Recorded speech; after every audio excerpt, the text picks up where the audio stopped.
Очередная встреча профсоюзного актива Чеченской республиканской организации профсоюза образования состоялась в Доме профсоюзов с министром образования и науки Хошбау Дедаевым. В рубрике «Профответ» профсоюзные юристы ответят на любой вопрос в сфере охраны труда, социального блока, пенсионного обеспечения и на другие вопросы. В Доме профсоюзов состоялся 4-й пленум Республиканского совета Чеченской республиканской организации профсоюза. В повестку заседания были вынесены и обсуждены два основных вопроса. Профсоюзный кружок на тему выселения чеченского народа состоялся в средней школе станицы Первомайская. Очевидцы тех событий делились своими воспоминаниями.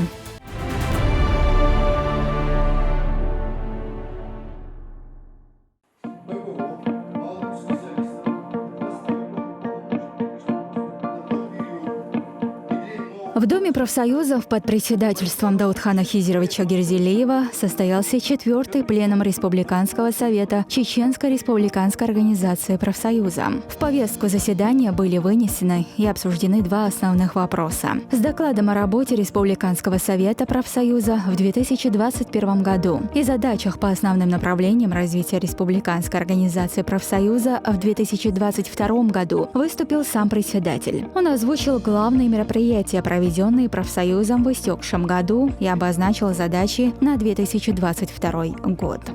Прошедший год мы начали с обучения вновь избранных председателей ППО, который проходил в Доме профсоюзов с общим охватом 96 человек шиндиана обучения.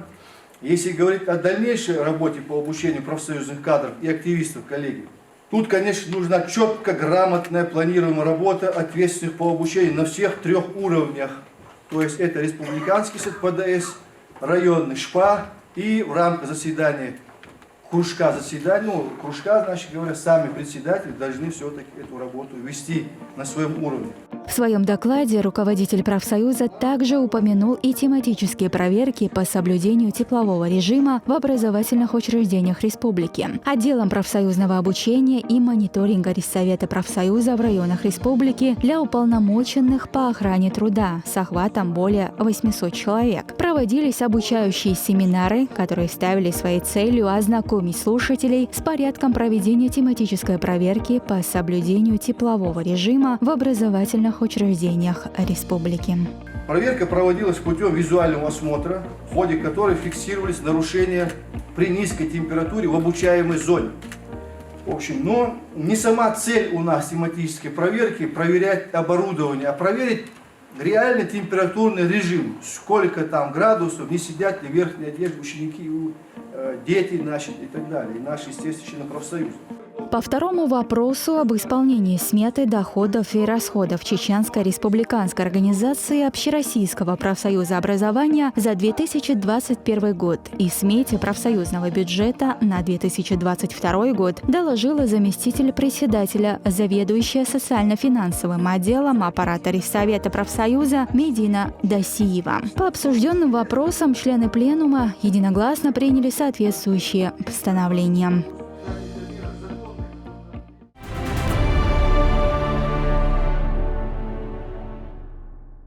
В Рессовете профсоюза с давних пор сложилась в добрую традицию проведения информационно-деловых встреч с руководителями министерств, ведомств, деятелями науки, культуры, писателями и поэтами. Очередная встреча профсоюзного актива Чеченской республиканской организации профсоюза образования состоялась в Доме профсоюзов с министром образования и науки Хошбау Дедаевым. Приветствуя гостя, председатель организации профсоюза Даудхан Герзелиев провел небольшую экскурсию по отделам профсоюза и рассказал вкратце о работе, проводимой в профсоюзе образования.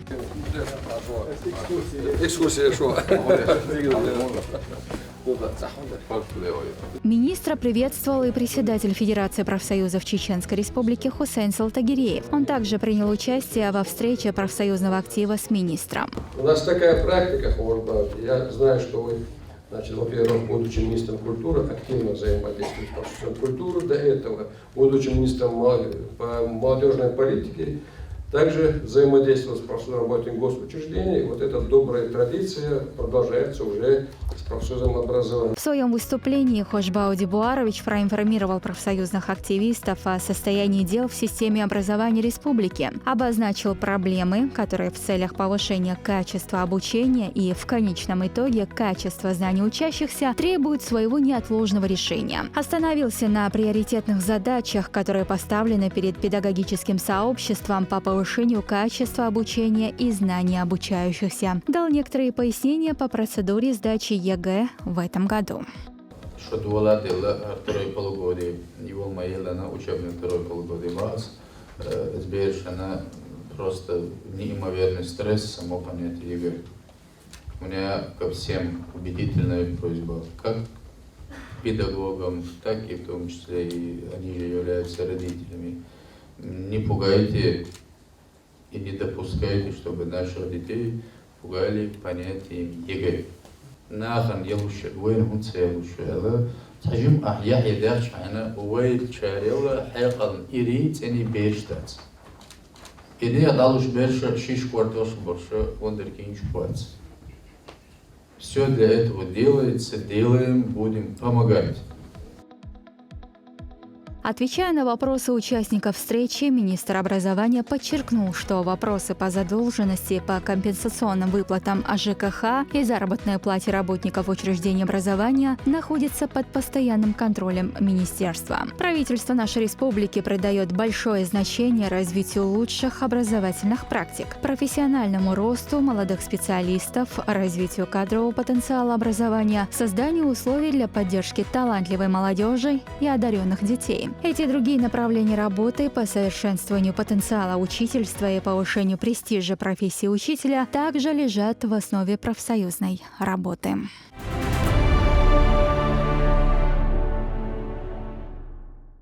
При проведении проверки в нашей школе надзорный орган обнаружил нарушение, а именно отсутствие в личных делах работников заявления о приеме на работу. Скажите, пожалуйста, какова санкция за данное нарушение? Закон не предусматривает, что при устройстве на работу необходимо писать заявление.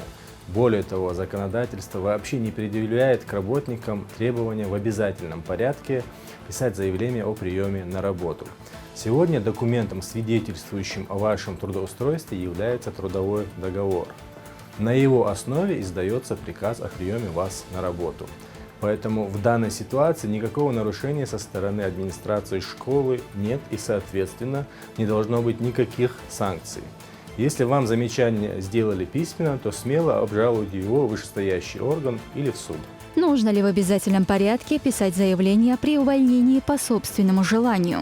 Да, при увольнении по собственному желанию в обязательном порядке необходимо написать заявление. В заявлении указывается дата увольнения и его основания. В данном случае это по собственному желанию. Оно должно быть подписано работником с указанием даты составления. Указывать в заявлении причину увольнения по собственному желанию не обязательно. Однако, если обстоятельства требуют уволиться без отработки 2 недель, то причину указать необходимо. В остальных случаях достаточно написать «прошу уволить меня по собственному желанию такого-то числа». Какие выплаты причитаются работнику при увольнении по собственному желанию? Расчет при увольнении по собственному желанию, так же как и по другим основаниям, должен быть произведен в день увольнения, то есть в последний день работы. Расчет при увольнении предполагает выплату всех причитающихся работнику сумм: заработной платы, компенсация за неиспользованный отпуск, выплат, предусмотренных коллективным и трудовыми договорами. Если увольняемый сотрудник использовал отпуск авансом, производится перерасчет выплаченных отпускных. Соответствующая сумма удерживается из заработной платы при окончательном расчете.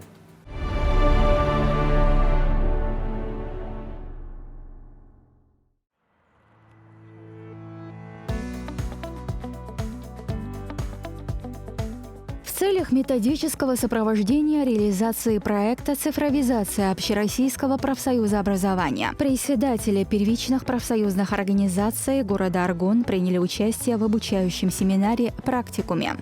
Мы планово проводим по всей республике вот такие семинары, практикумы, где обучаем наш профактив работе именно в базе АИС 1С программы. Но сегодня мы, коллеги, постараемся максимально понять, что это.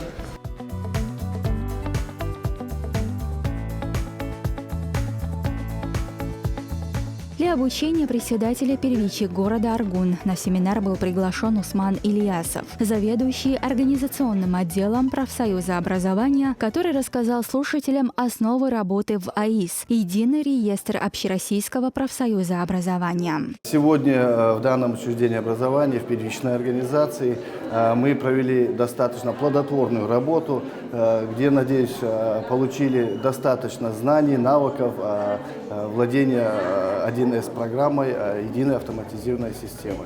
База АИС – это автоматизированная информационная система Общероссийского профсоюза образования, по-другому Единый реестр Общероссийского профсоюза образования. С помощью программы АИС собирают и систематизируют информацию. Также можно добавлять членов профсоюза в программу, подавать заявки на получение профсоюзных билетов, снимать человека с профсоюзного учета и многое другое. Семинар был достаточно продуктивным и познавательным. Ведущие семинара рассказали о возможностях использования ресурсов автоматизированной информационной системы. Проведен анализ типичных ошибок работы в АИС при формировании базы данных руководящих педагогических работников и отчетной документации. Хочу поблагодарить организаторов семинара за столь познавательный, интересный материал. Все было достаточно интересным и полезным.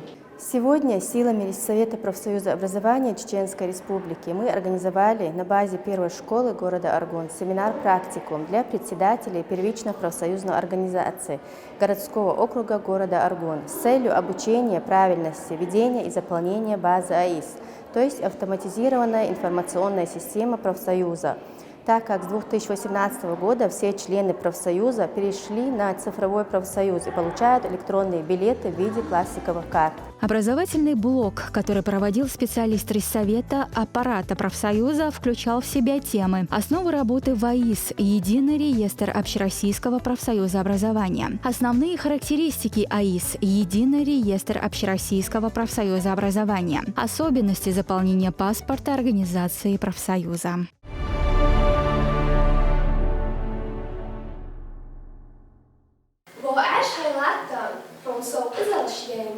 Travaja bezanik khiliti habukolem.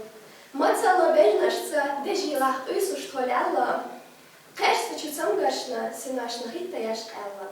В средней школе станицы Первомайской состоялся профсоюзный кружок, приуроченный к годовщине выселения чеченского народа. На мероприятии участники вспоминали о сложностях, возникших в пути и на местах переселения в ходе возвращения народов Чечен-Ингушетии на родную землю. Нет в этом мире наказания страшнее, чем насильственное лишение своей родины.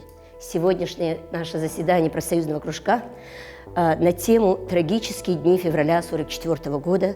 Воспоминания». Да, очень тяжелые воспоминания для тех, кто был выслан из своей родины, и для тех, кто там родился, да и для всего чеченского народа. С болью в сердце и слезами на глазах мы вновь и вновь возвращаемся в февраль 1944 года, к тому роковому дню для наших народов, чтобы скорбить по тем, кого уничтожил зловещий режим, отдать дань и память жертвам репрессий.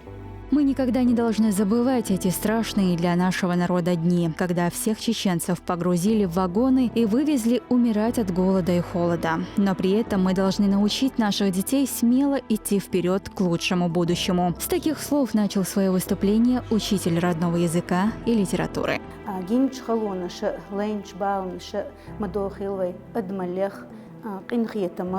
قيتمخ قوي شرح قخدل لهتن قويدي كشنش ويلامنش ويحنش قوي شرح لقنير بيلامن نسيل شودنش دول داوو تش بيلح يسن خلق وينان نخشيتشو خيل محرت نانوي قرجتيش لهت دي شا يرجن يسن نخشيتشو شرش تايخر هما ديلو اولشتوق اما يوي يسح شي لريتز تعاهما دعدوج دات حيغ شل شوسن دائما حيغ شلاتش دق إدينوش ويدقنشكع دلاح يخلونش بالنش يشئنا خلبول نيتقشن كالتsa بيوش سيرلج قانين غلدوغش دونليخ تصدوغش أدمليخ تصبولش قديني حدي نقوي خلق ويقام.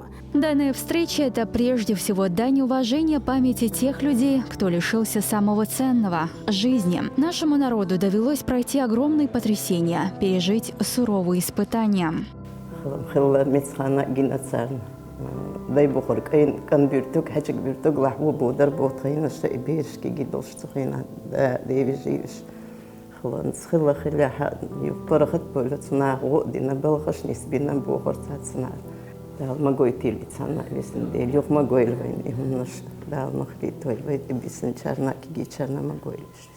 Очень хочется верить, что новых дней памяти и скорби в истории чеченского народа и всей России больше не будет. Приводя примеры прошлых лет, необходимо сделать все для того, чтобы подрастающее поколение не повторило ошибок прошлого. Приложить усилия всего общества для воспитания молодежи в духе патриотизма.